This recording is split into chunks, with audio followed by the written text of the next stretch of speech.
about the least sexy thing in design. It's your file name, and I bet you didn't know that it affects a lot of things. It can affect you, it can confuse you, it can confuse your team, it can confuse your printer or your vendors, it can confuse your potential clients, and it can affect your SEO. Bam. So, first off, let's stop naming things Final 2, Final 3, Final 4, this is the real one. Oh my gosh, you're confusing yourself. How much time are you losing trying to figure out which was the actual file that you worked on, or which was the actual final logo file that you worked on? I know for me, I like to keep on top of file names because for clients, when I give them their final files, on average, I'm giving them 90 to 105 files. That's their logo, their submarks, their icons. It might be patterns, it might be like sub icons for different portions of their brand identity.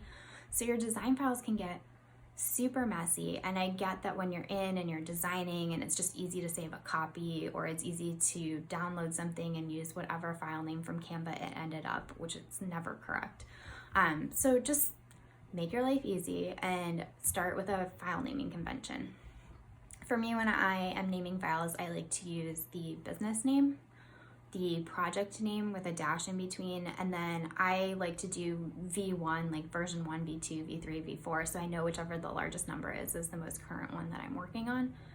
If I get to the point where I have sent a final file and I need to update it, I like to add final, and then I do a dash with the day that it's correct. And then, as you know, sometimes multiple final files can be revised during one day. So if it's all on the same day, it's final dash the date dash V1, V2, V3, V4. That specifically can get really confusing for your printers. So it's really helpful to make sure that whatever file name you're using is like logical for them, just because things can get really messy.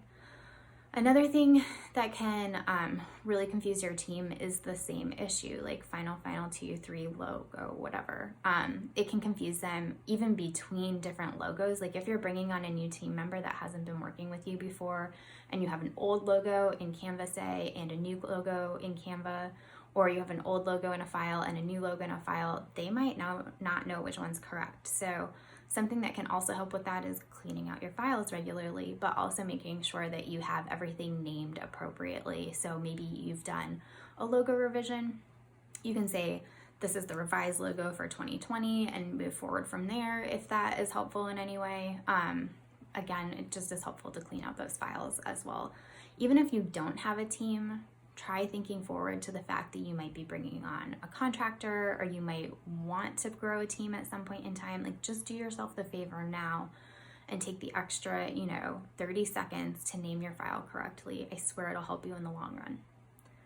Another thing, like we've talked about before, is that this can confuse your printer. This is really important. Like, I've managed like really big conferences, like $30,000 worth of print materials. It is a big deal if your printer doesn't know what they're printing, or if they end up printing the wrong file.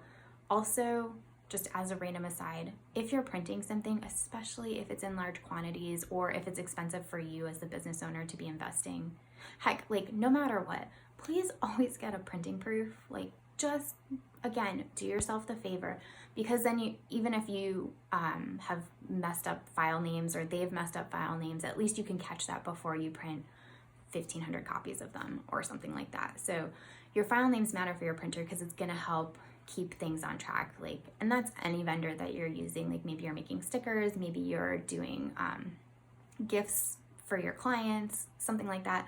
Just try to keep it clean.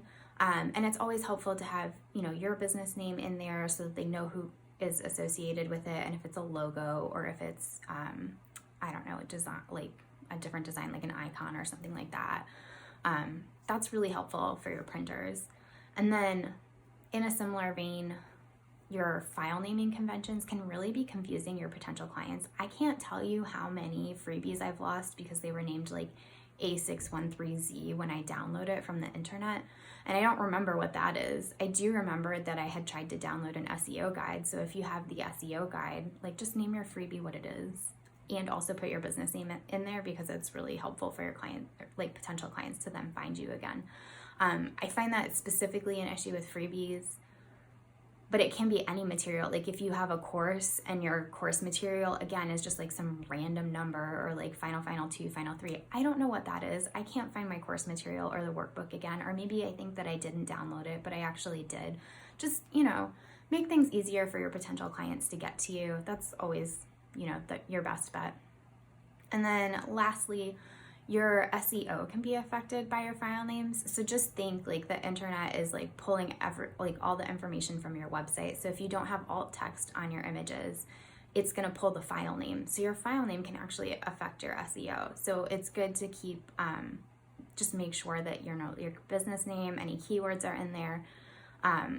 That's just really helpful to help just like have a tidy back end on your website and to help with your SEO. Like every little bit helps. So that is my little talk on why your file names matters. If you need any more help, you can always find me at Lindsay Williams Design, and I am here to answer any of your questions. So if you want even more information on how to name your files, you can reach out to me in the DMs. I'm here to help. Thanks.